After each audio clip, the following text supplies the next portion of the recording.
ಸ್ವಲ್ಪ ನಿಂದ್ರಿ ನಾನು ಓದಂದಾಗ ಓದು ಸ್ಟಾರ್ಟ್ ಮಾಡಂದಾಗ ಮಾಡು ಅದಕ್ಕಾಗಿ ಪ್ರತಿಯೊಬ್ಬೊಬ್ಬರಿಗೆ ನಾನು ಹೇಳ್ತೇನೆ, ನಾನು ಬಂದ ಕೂಡಲೇ ನಾನು ಚೀಟಿ ಕೊಡ್ತೀನಿ. ಯಾರಿಗೆ ಕೊಡ್ತೀನಪ್ಪ ಅಂತಂದರೆ ಅವರು ಓದಬೇಕು. ನೋಡೋಣ ಯಾರು ಕಾಂಪಿಟೇಷನ್ದಾಗ ಬರ್ತೀರಿ ಗೊತ್ತಿಲ್ಲ, ಆದರೂ ಕೂಡ ದೇವರ ಆಶೀರ್ವಾದ ನೀವು ಕೂಡ ಹೊಂದಬೇಕಂತಕ್ಕಂಥದ್ದೇ ನನ್ನ ಉದ್ದೇಶವಾಗಿದೆ. ಯಾರಾದರೂ ಬಂದು ಹೋದ್ರಿ ಅಂತಂದರೆ ಅದು ಭಾಳ ಕಷ್ಟವಾಗಿಬಿಟ್ಟಿದೆ ನಮಗೆ. ಆ ಕಷ್ಟ ನಾವು ಬಯಲು ಮಾಡ್ಕೊಳ್ತೀವಿ ಈಗ. ಅದಕ್ಕಿಂತ ಹೆಚ್ಚಾಗಿ ಅಂದರೆ ನಾನು ಓದ್ತೀನಪ್ಪ ಅಂತೇಳಿ ಬಂದವರಿಗೆ ದೇವರು ಇನ್ನೂ ಹೆಚ್ಚಾಗಿ ಆಶೀರ್ವಾದ ಕೊಡ್ತಾನೆ.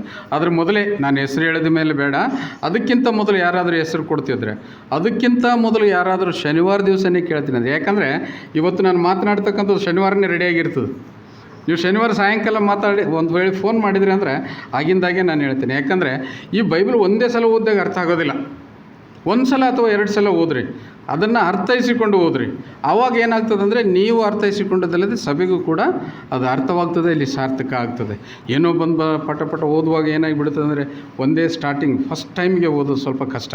ಅದಕ್ಕೆ ಓದಿ ರೂಢಿ ಮಾಡ್ಕೊಂಡಿರ್ರಿ. ಸಾಯಂಕಾಲ ಯಾರು ಫೋನ್ ಮಾಡ್ತೀರಿ ಅಂತಂದರೆ ಅವರಿಗೆ ನಾನು ವಾಕ್ಯ ಹೇಳ್ತೇನೆ. ಇಲ್ಲ ಅಂತಂದರೆ ಇಲ್ಲಿ ಬಂದ ಮೇಲೆ ನಾನು ಫೋನ್ ಮಾಡೋದಾಗಲಿಲ್ಲ ಸರ್, ನಾನು ಇಲ್ಲಿ ಬಂದ ಮೇಲೆ ಓದ್ತೀನಿ ಅಂದರೆ ಅದನ್ನು ಸರಿ. ಯಾರು ನೀವು ಕೇಳಿಲ್ಲಪ್ಪ ಅಂತಂದರೆ ನಾನು ಹೆಸರಿಟ್ಟು ಅವರಿಗೆ ಕೊಡ್ತೀನಿ, ಅವರೇ ಓದಬೇಕು. ಆಗಲಿಲ್ಲ, ಒಳ್ಳೆಯ ವಿಚಾರ ಅಲ್ಲ? ಹೌದು, ನೀವು ಹೇಳ್ಬೇಕು ನನಗೆ. ಕೆಲವೊಂದು ವಿಚಾರಗಳು ನಾನು ನಿಮ್ಮಿಂದ ಕಲ್ಕೋಬೇಕಾಗಿದೆ, ಇನ್ನೂ ಕೆಲವು ವಿಚಾರಗಳು ನಿಮ್ಮನ್ನು ಕಲಿಸ್ಲಿಕ್ಕೆ ಬಂದಿದ್ದೇನೆ.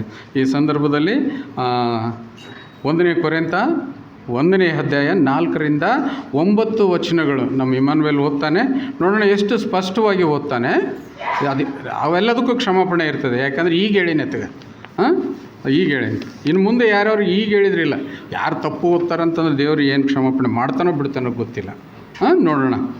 ಸ್ಟಾರ್ಟ್ ಮಾಡಿ.